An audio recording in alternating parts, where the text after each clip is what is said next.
Have these questions ever crossed your mind? What would it take to build a powerful and enduring brand? How can I invest boldly to maximize my time and financial return? What strategies will allow me to create something truly innovative and impactful, ensuring that my work leaves a lasting legacy?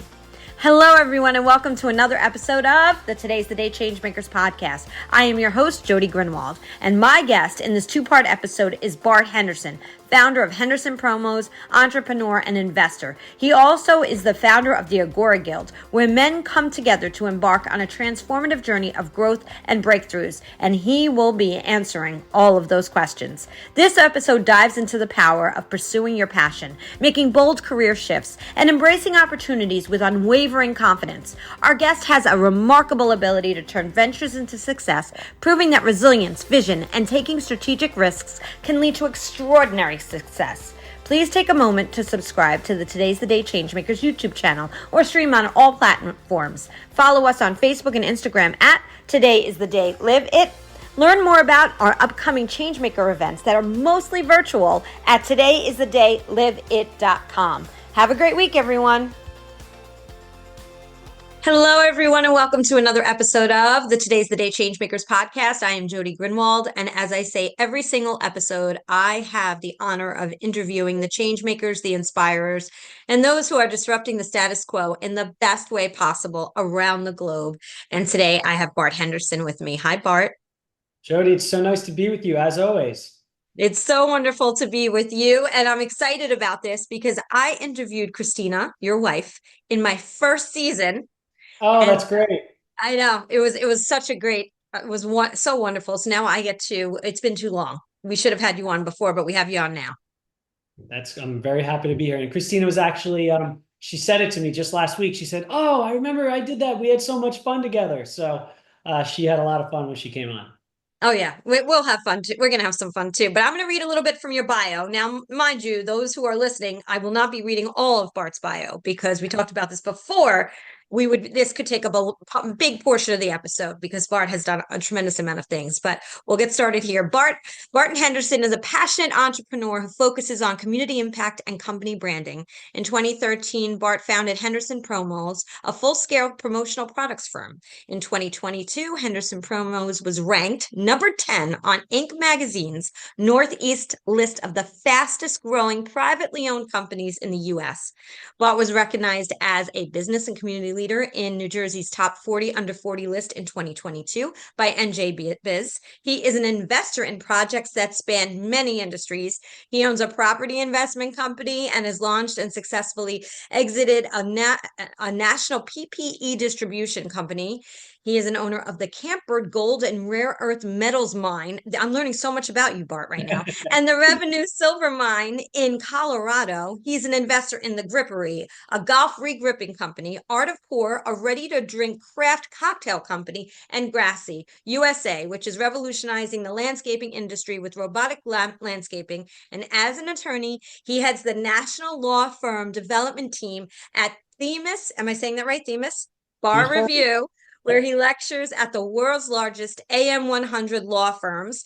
He serves as the president of the Christian Brothers Academy Alumni Board and serves on the board of the Monmouth Ocean Development Council, which I am also the CEO of. So I'm so excited. Right. And Bart, his favorite things include spending time with his wife, Christina, sons, Brody and Calloway, and dogs, Gatsby and Kona. He launched a new men's group called Agora Guild, where he went from having just 6 men members to now 40 in the last 6 months. And I know we're going to talk about that because I love what you're doing. I love all that you've done to help, and as we talked about with this group, you had said that it's all different things that you talk about that help them to grow and thrive in whatever they need to thrive in. Is that correct? Yeah, it's been really fun to be a part of a group that's not a business group per se. So in Agora Guild, it's men coming together who want to be better in tons of aspects of life, right? So is business one of those aspects? Yes, but the first thing we do is we tell people Agora Guild is not a business group. Now, are people in the group doing business together? Of course, right? We're all doing lots of business together, but we come to focus on being better men, being better fathers, being better husbands, being healthier. So we focus on all sorts of things like health, wealth, finance, mentality, things of that nature. It's really just about elevate your circle. I really believe, as Jim Rohn said, you are the average of the 5 people you surround yourself with. And so it's any guys out there who want to be better, who want to be pushed, who want to be challenged, then Agora Guild's a really cool group. It's really opened up a lot of opportunities, and we've had guys in the group lose 70 pounds, lose 40 pounds. We've had guys who are going through tough times in their relationships repair their relationships through talking through this with everybody. We've had people triple their businesses because of accountability and motivation. So it's really having impact, which has been my absolute most favorite project that I've ever worked on. I love that. I could see that in your face. I want to ask you some questions about Agora Guild because I love this whole premise of what you've done. So how often does the group meet? So it's really cool. Like you said, I am really passionate about it. It's been so much fun. So we meet every Thursday from 7 a.m. to 8 a.m. Now that is like our weekly standard meeting that we do no matter what. On top of that, we have a totally optional meeting every Monday morning from 7 a.m. to 8 a.m. It's called the Power Hour. Now, anyone who's not in Agora Guild can join this too. It's actually open to the public. So from 7 a.m. to 8 a.m., the Power Hour is essentially a time where you say, I'm going to do something that's going to push my life forward, right? I mean, we're all answering emails every day. We're writing POs and invoices and doing the business things we need to do. But how much are you focusing on your strategic long-term plan? How much are you making the sales calls you need to make? So people in that power hour set that aside and they say, I'm going to work on the hard thing I need to do. First thing in the morning, first thing in the week, 7 a.m. to 8 a.m. So we do that too. And then we also have in-person meetings. In fact, yesterday, we all met and played paintball. You know, like it was total blast. I've got a couple marks here and there. But 2 weeks ago, we all raced exotic cars. We've gotten some Ferraris and Lamborghinis and Porsches and did that. We're going rock climbing. We do business breakfast. We do all sorts of things. So the regular meetings are once every Thursday, but then we do things that bring people together. We did a family farm day 2 weeks ago where all your, you bring your kids and your wives and everybody, and we all have fun at the farm. So it's really about changing the group, right? We all have friends from high school or college who are going to be our best friends forever. But the thing that men often say is, those guys are my best friends, but they're not pushing me. And so I need to be surrounded with people who are pushing me. This is the kind of group where you'll walk in the room and someone will say, like, how are things going? And you'll say, good. And it's like, okay, well, how are you doing on your goal for our 42 sales this month? Oh, I'm doing okay. Well, why just okay? Why aren't you doing great? What do we have to do to push you to that next level? So there's a lot of accountability here. I love this so much. I can't begin to tell you because accountability partners, we have a lot of people. There's two, I feel like there's probably more than two, but I'm just going to come up with two kinds of friends, right? Yeah. So you have the friends who give you the sympathy, the empathy, you poor thing, right? Yeah. Yeah. And then you have the friends who are there to celebrate your wins, but the middle part, the part where there's the struggle, right? They usually typically go, "Oh, I'm sorry to hear that." Instead of, "Wait a minute. Let's talk about how we turn that whole thing around." That's right. Right? Yeah. And what's also good is sometimes it's better that you're not best friends right away, right? So because you can be a little bit more open and share. Objective too. Yeah. Yeah. Absolutely. So you told me before the podcast episode here, but I just wanted you to share with those who are listening why you chose the name you chose for this group. Oh, okay, cool. I'll jump into that in 1 second. I just want to touch on one thing you said, which is about those kind of accountability friends. I find when people come in the group at first, they're very uncomfortable with that kind of an accountability, right?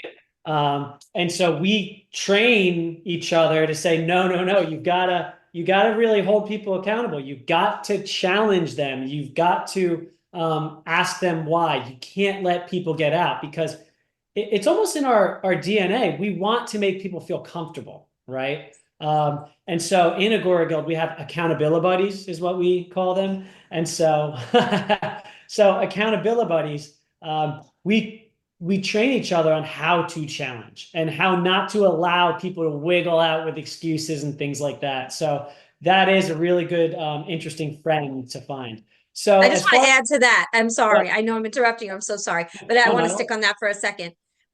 But I want everybody to also hear. I'm sure it's done with the most amount of love and support, as opposed to, why didn't you do it? And you said you were gonna, you know what I mean? So I just want to make sure, because if somebody ever says, "Oh, I want to create a group similar to this" or something like that, we're not beating up on each other here. This is out of that's it. support and love and help, right? That's right. So the way we approach it is Ray Dalio, one of the most famous business minds of our time, wrote a book called Principles. And in his book, he oftentimes times talks about the concept of radical transparency, right?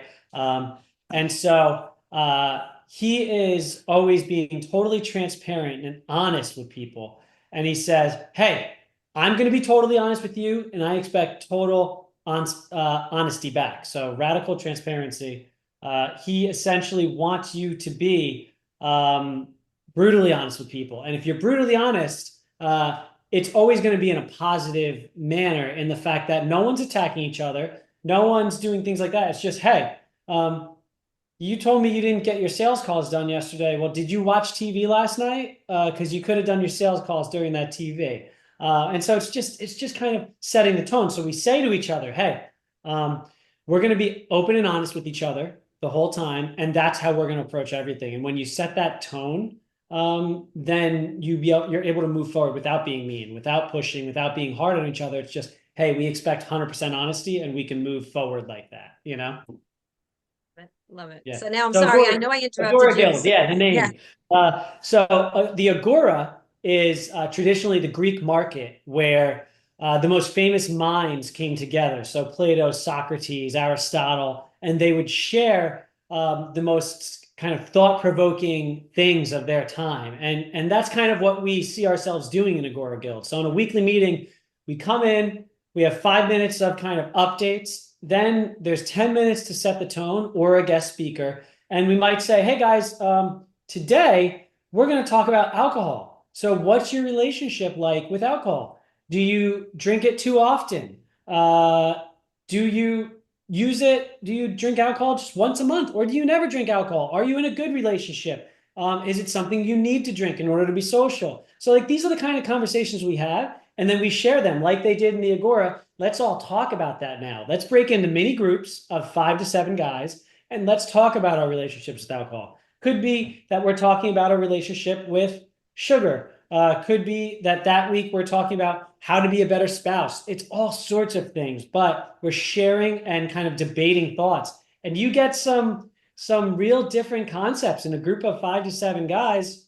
Mm-hmm. Some of them might be like, no, I really want to enjoy life, and I want to be able to have alcohol, and other guys would be like, well, I just want to be as healthy as possible, so I don't want to have it at all. And then you debate and you talk about it, and it's a really interesting way. So it's like the Agora back in Greece, where we're kind of debating, ideas of our time, I suppose. It's wonderful, and I love the name, and I love where you got it from. I think it's so perfect. How do anybody's listening, how can they find you to ask you questions about this?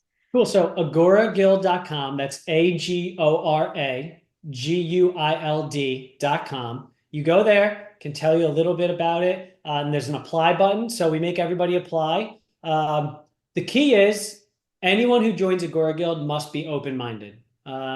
We don't allow people into the group who are not open-minded. So even though we don't talk about politics much, just to give you a great example, if someone's a very, very right-wing conservative and someone's a very, very left-wing Democrat in Agora Guild, that's fine. They get along because they talk and they can hear each other's views and talk through it.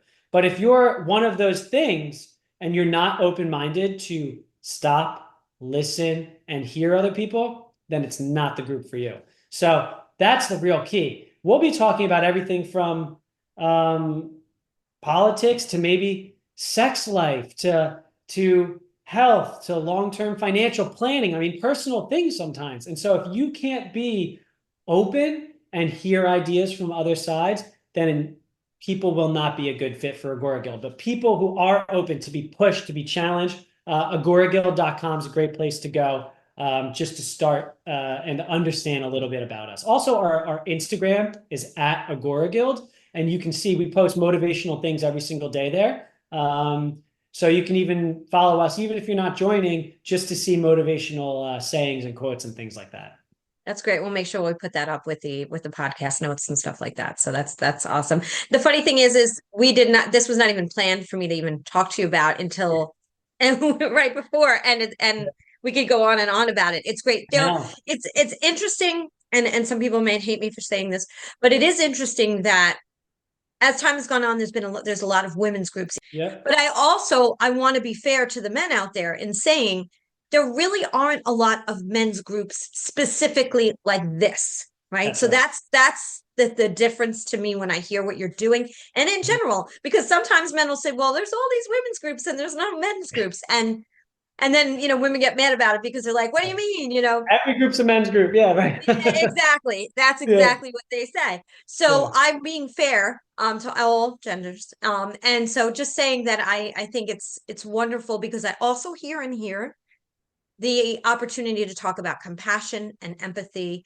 and not being afraid of that, as unfortunately men are sometimes brought up, depends on generations and the way your families are, to not have and share feelings and thoughts and all of those kinds of things. And there's a block there. And I love that it sounds like this group is very open to that. Like you said, marital issues and other things have been discussed that are very deep.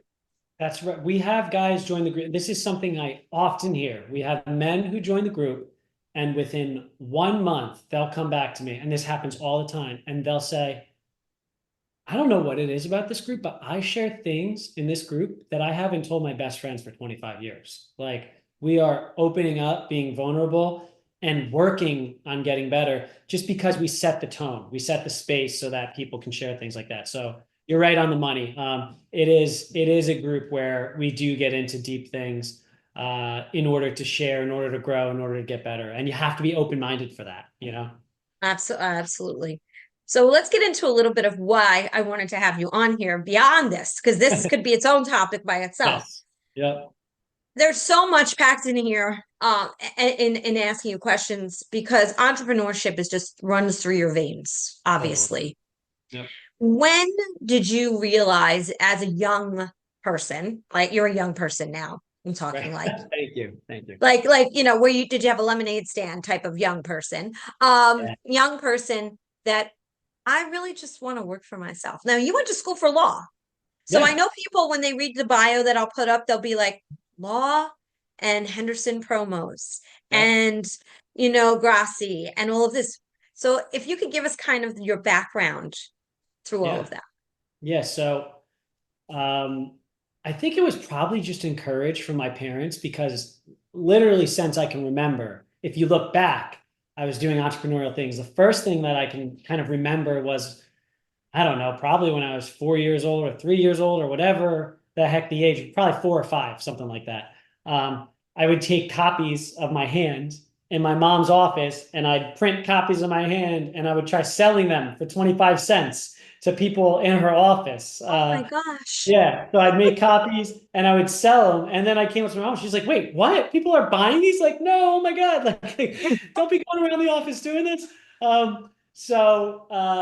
That, and then, landscaping. One of the earliest things I did was I would go to, there was a thing called Franklin's Five and Dime when I was a kid. You might remember Franklin's as well. Okay. There were like Five and Dimes around here, where I would go and buy candy bars for 25 cents. And then I would go and sell them for 75 cents to $1, like door to door, almost essentially on Main Street and all that kind of stuff. At like 8 years old and things like that. So I was doing it ever since I was really young, I guess. So always just had that entrepreneurial spirit. As far as law school and things of that nature, I was at a point where I was working in the U.S. Senate. I was interning, and I had the opportunity to continue to work either in the Senate or Congress or things of that nature, or to go back to law school.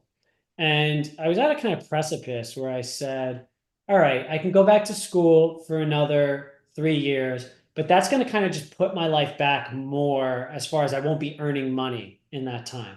And so I said, all right, I will go to law school, but I'm only going to do it if I promise myself one thing, and that's that I will be making money and building something while I'm in law school. I'm not going to just go spend $200,000 and then start my life in 3 years, essentially. So I said, what can I do? What can I do?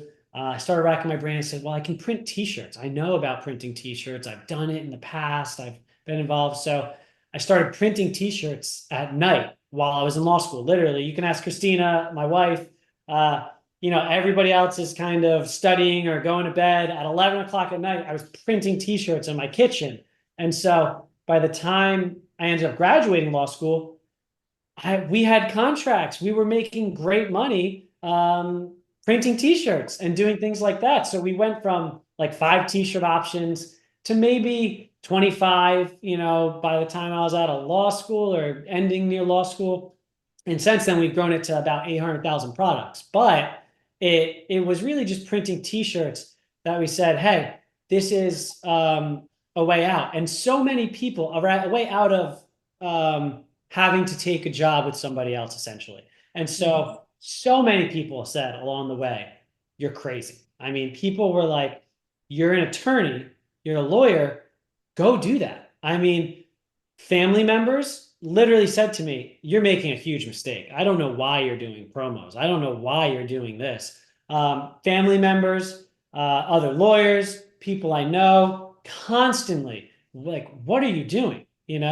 And so the thing that's interesting that I've read in a lot of bios is everyone thinks you're crazy until you're not.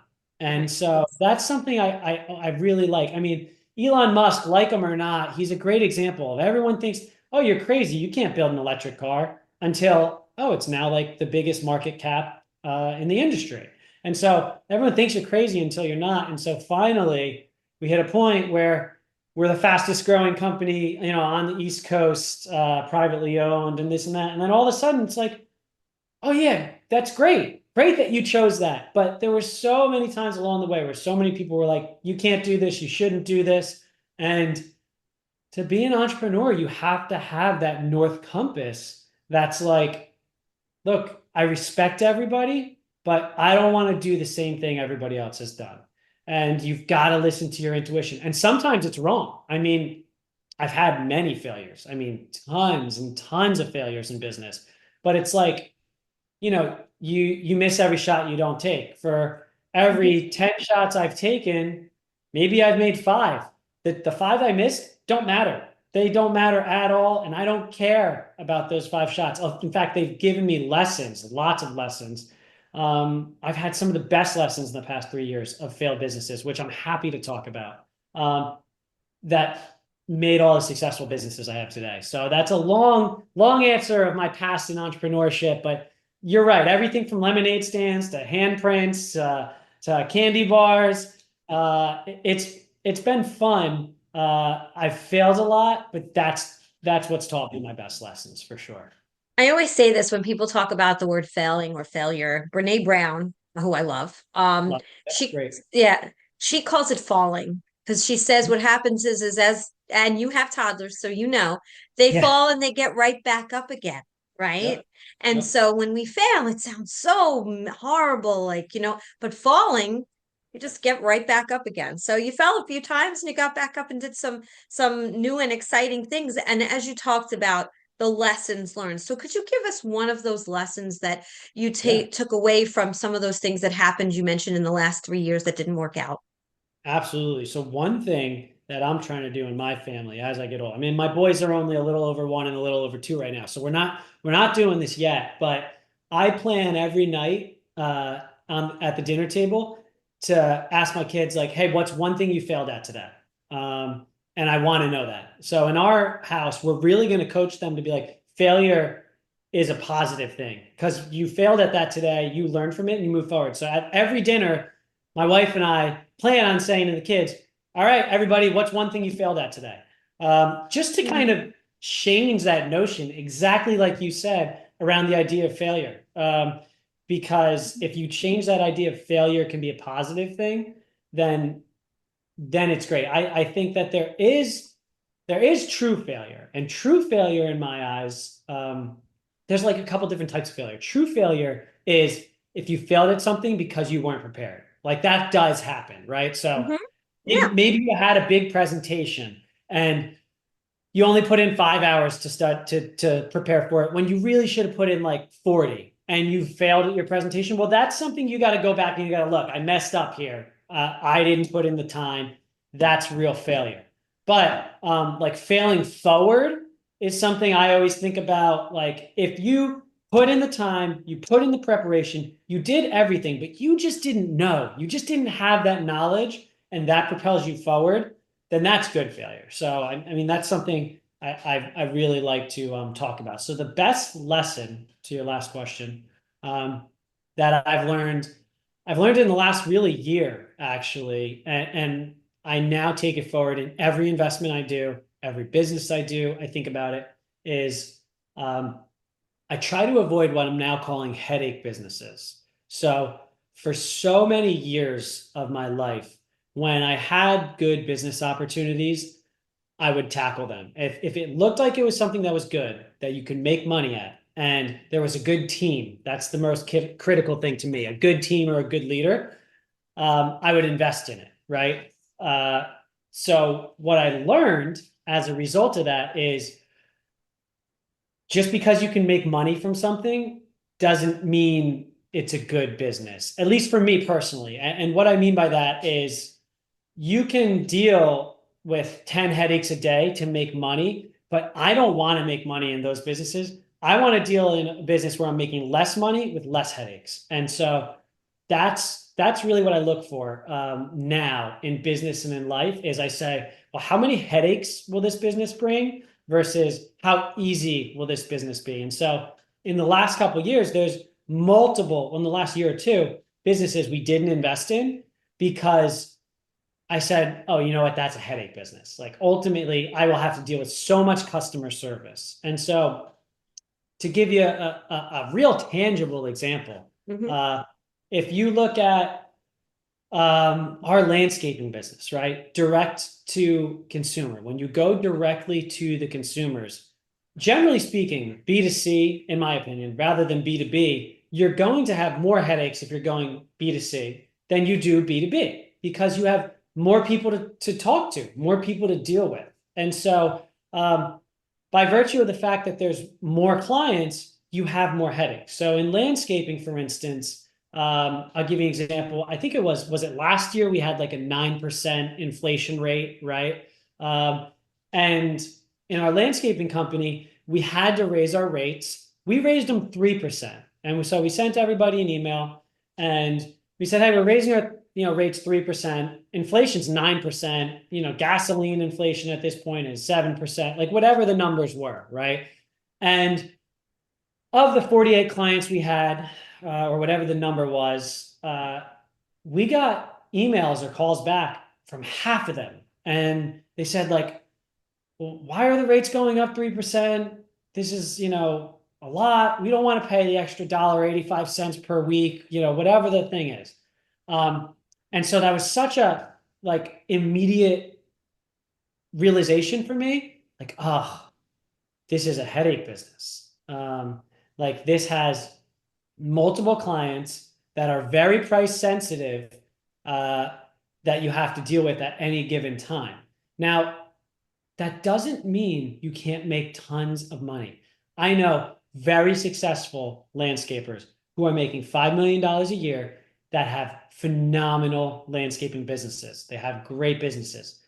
But all of them that I know and talk to will generally say the same thing like, oh, you're always dealing with workers calling out or clients who need this or people like they're working through headaches all the time. They call themselves like firefighters. They're constantly putting out fires here and there. And again, it's great if you're okay with that kind of headache, essentially. So again, you can make great money. It's good. Whereas I have other businesses where People are paying.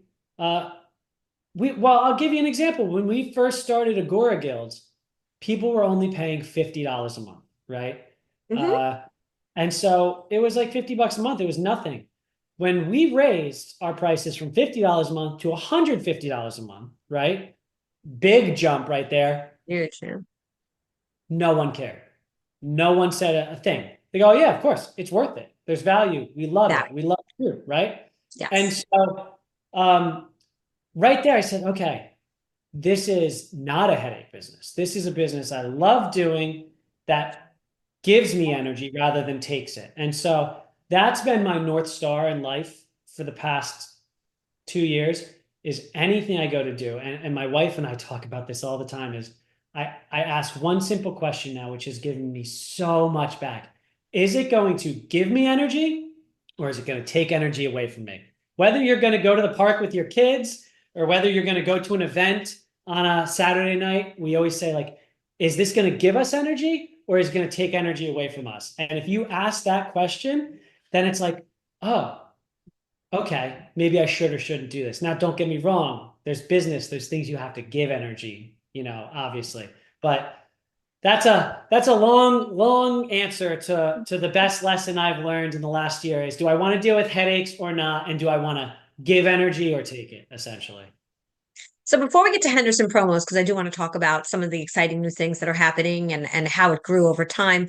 One of the things that, as somebody's listening, and I'm thinking from a listener's point of view right now, is that, wow, he's got a lot of energy and he's really motivated and ambitious to start things. And he doesn't allow fear to hold him back.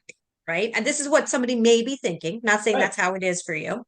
Mhm. And I've got this fabulous idea that I have wanted to launch for a very long time, and I've allowed fear. This guy started, I don't know, x amount of businesses. How did Bart not allow fear to get in his way? Because I've got this idea that I've been feeling bad about myself because I haven't launched it yet. What do you tell that person? Oh, Jody, I love that. That's good. And you know the answer to this too, because you've got so many successful things going on. Thanks. Um, I give two pieces of advice on this. The first is I'll talk about spotlight syndrome. So there's this thing in our society nowadays. It's kind of a new psychological phenomenon, which is called spotlight syndrome, and it's because of social media and because of the rise of connection in the world, email and things of that nature. Um, we all think we're more important than we are, right? And so we all think that other people are watching us. Other people are cheering for us or they're cheering for our failure. Like we have these thoughts in our head. And because you're constantly out there on social media, you have this thought that like, oh my God, if I fail, everyone's going to know about it, right? Like Mhm. everyone's going to see. If I go out there and I say, Judgment. yes, I go out there and I say, I'm going to start a car washing business. But if it fails, everyone's going to know about it and everyone's going to think I'm a failure. Like, oh man, that's tough. That's really spotlight syndrome because the truth is very few people care about what you're doing. Everyone's busy and everyone cares about their own lives, generally speaking.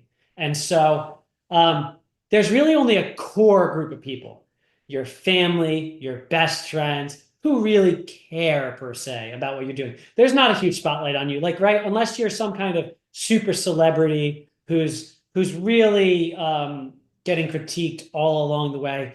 Most of the time, people don't actually care. If your business fails, it's not going to be a big deal. Like nothing's going to happen at all. No one's going to come after you. No one's going to say, you failed. That's terrible. And if someone does, that's the wrong person in your life, right? So the first thing is get rid of the spotlight syndrome thing. Most people don't care. You miss, every shot you don't take, which is one of the things you say. And then the piece of advice that I really give to entrepreneurs is rather than worrying about failure, um, just make $1, right? And so this is my favorite tip for anyone who's scared of starting a company, who's thinking about starting a company. So there's this phase in starting a company that's really fun and really romantic and really sexy. It's like, I'm going to go get my website and I'm going to spend time designing the website, designing the logo. I've got to get an LLC. I've got to file the paperwork. I've got to, get a t-shirt with my name on it. I've got like, it's real fun, right? It's like an exciting time. And so I find a lot of people use their energy in starting their business on those kinds of things. And so what happens is a lot of times people spend their energy on that. It turns out the business just wasn't a good idea. And I hate saying that, but like it's true. Some businesses just aren't a good idea, or you're not putting in enough time to the right market to get it out there. And so what I like to tell people is don't do a website. Now, I'm not giving anybody legal advice here, because as a lawyer, I would say you want some kind of entity, you want an LLC, you want whatever. That's Right. something you talk to your lawyer about. But generally speaking, I would say try to just go make $1 without doing all that first. Like $1. And I really do mean $1. I don't mean $100. I don't mean $1,000. I don't mean $10,000. Make $1. So if we're talking about a car washing business, right? Go and see if you can convince your best friend's mom to let you wash their car. Go and see if you can make $1 from X amount of people. If that's starting to work, then now start to worry about the social media and the website and things like that. And now there's less of a fear of failure because you're not even putting it out there. It's not something that's a big production yet. And so if you just make $1 first, or you'll say, oh my gosh, I thought this was such a good idea. Nobody wants to sign up for this. This is not a good idea. I don't need the website. I don't need everything. Let me actually focus on another idea. So make $1 is really a big part of that. And then I would love to jump into sales and people, failing or succeeding in sales, if that's something that also goes along with this. But it's really make $1 and get rid of spotlight syndrome. Well, let's go back to sales in a minute, but I definitely want to, because people are very connected to their thought process, their idea, what they're excited about. And then when it fails, for some, they go into, I don't want to say depression. In some cases, it could be, Totally. right? Especially some who are trying, and you and I both probably know a lot of people who are doing side hustles, including me, right? We all have, and you're running multiple businesses yourself. You can call your main one, and the other's the side hustles. It all depends, right? So when that thing that you look forward to after your regular job that you might love, might not love, and the other thing falls down, and you've said you've had 3 businesses that kind of just didn't work out. What Mhm. is your way to work through that kind of connection? You have to kind of cut the cord from those things, and it's hard, right? Mentally can be hard because it didn't work out. Yep. Advice on that, because you've had the success, but you've also had the falling failure, whichever way you want to look at it. Yeah, I think the first thing is do the review. Like sit down and go, uh, why didn't this work? Right? Because if you don't figure out why that didn't work and then take that forward, then whatever the next thing you do, if you do another thing, also might not work. So reviewing, saying like, was it the idea? Was it the way I went about it? Could I have done more? Could I have approached it in a different way? Like that's the first thing. What can I learn as a lesson from this? Did I have the right partner? Did I like maybe I shouldn't have been selling directly to consumers. Maybe I should have been selling to marketing companies who would then market my thing for me. Just kind of doing that equation of what went right, what went wrong is the first thing. The second thing is that depression is real for a lot of people, even on Yeah. a daily basis. Like people you Yes. run into, people might say like, "How are things? Good, great, whatever." But then they're thinking like, "Oh, I got to do this. No. I didn't do that. Whatever." There's 100 things running through people's minds at all times, and so for that, I think it's important to recognize that life, business, friendships, relationships go through cycles. And so it's important to recognize that you're in that depressive cycle, right? So it's like, oh, okay, right now I'm not feeling too good, and I'm not feeling too good because of this business. But you know what? 3 months ago, I just celebrated 2 years of being physically fit for 2 years in a row, and I felt great about myself. And so, like, life goes in cycles. It goes up and down. Relationships, businesses, everything. And so I find that if you really take stock and you go, where am I in that cycle? And you say, oh, I'm just in a down cycle. I need to change my state, do something to get myself back in an upswing cycle, then that's critical. It's like, I'm in a down cycle right now. I know it. I'm in a down cycle because my business failed. What do I need to do? What do I need to change? What do I need to pivot now that I learned the mistakes I did to start going back into that upcycle? And so just thinking about that, relationships, you could be really happy and really great, or there can be a time where it's like, oh, we're in a rut right now. We haven't been able to go out on date night. We haven't, whatever it might be. Everything goes in cycles. Your business world, your mentality, health in some ways. People will say, I'm not eating as great as I was, 2 months ago. So recognizing the cycle is so key to me, and knowing I'm in this down place now. How do I change my state to get back into an upcycle, essentially?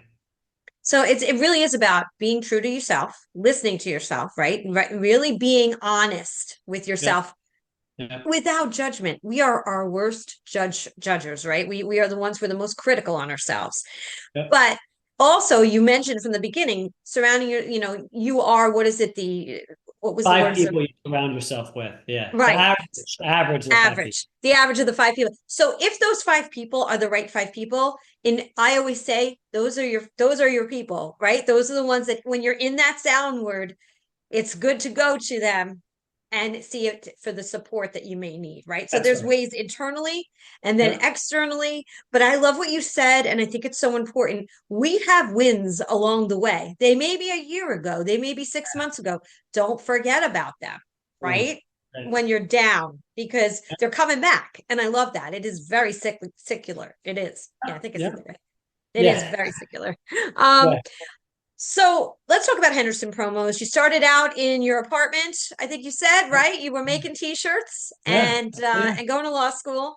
And then then it just kind of came about that Henderson promos grew. So you said goodbye to law. So just because I want to close that gap there for those who are kind of listening, going, really? Just like your family and others were like, really? You closed that? You said no. Talk a little bit about what it was to close the door on something that big. You said, I'm sure it was a huge undertaking financially too. I mean, it costs a lot of money to go to law school and then turn around and say, I'm not doing that.